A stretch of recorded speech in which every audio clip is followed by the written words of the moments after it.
So we have to look at this from that standpoint. We have to look at these things not from the standpoint of legalisms in the narrow sense.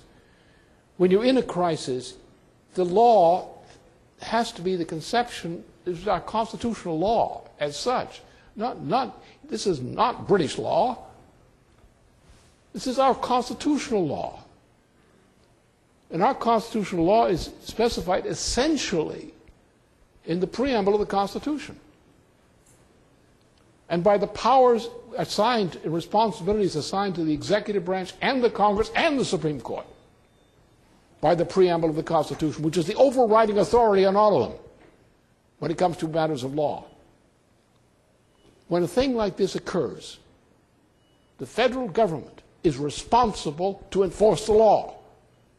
Not the law as an act as such, but especially the executive branch and the Congress, especially the Senate, are responsible in a case like this where there may be no law. They can't sit back and say, oh, we don't have a law that covers the situation. Yes, they do have a law that covers the situation. The preamble of the Constitution. That's the law. The general welfare, their obligation to defend and promote the general welfare for ourselves and our posterity. So whenever the security of the United States is at stake, Constitution specifies that the executive branch and the Senate in particular are responsible for making a finding and to get a community of agreement among the houses of the Congress and the presidency. A finding of agreement of what is required in due process.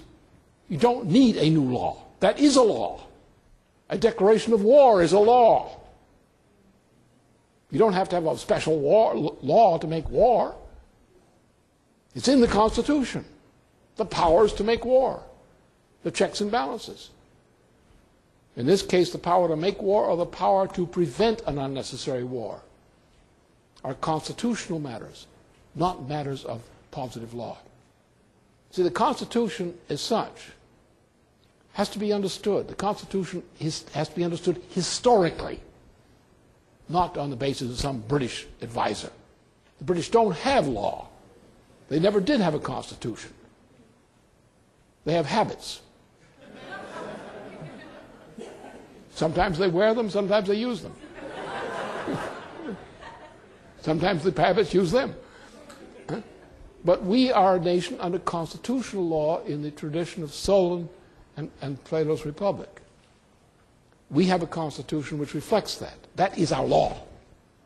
Our Declaration of Independence is still our law. It's the intention on which this nation was founded. The establishment of the federal government is an implementation of the intention of the Declaration of Independence. You have it, the Leibniz clause in the Declaration of Independence, which is against slavery. Yeah. The pursuit of happiness is Leibniz's denunciation of John Locke. So any argument in law which is based on John Locke is unconstitutional. It's against the founding principle of the United States. The idea of property right as such is unconstitutional. The highest authority of law is the pursuit of happiness, which is reflected in the Constitution as the realization of the mechanism by which the pursuit of happiness will be promoted. And therefore, when we get into a situation like this, you're not dealing with from the bottom up with a violation and trying to figure out where you carry it. You go from the top down. Because what is at stake here, the United States was put into an unlawful war by fraud. Various mechanisms were used. There are various aspects, dynamic aspects, elements to this process. And therefore, the thing should come from the top down. Any agency, in my view, any agency of government, authorized government, has the responsibility and right to proceed with its responsibility in the matter. And the question is, for example, is Judith Miller really a reporter?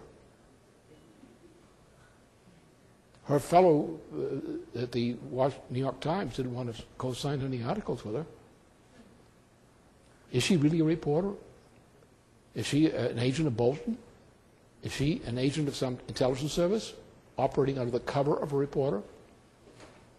Will the Times tell us that? Will the Times tell us whether she's really a reporter or not? Or whether she's an agent they had planted on her? These are the kinds of questions which are posed. And I would say we go back to the essential thing here is the first thing to look at is where was the actual genesis of this operation against Valerie Plame? Didn't it come, if it came prior to the fact that Joe Wilson had published an article, didn't it come through his report to the intelligence community?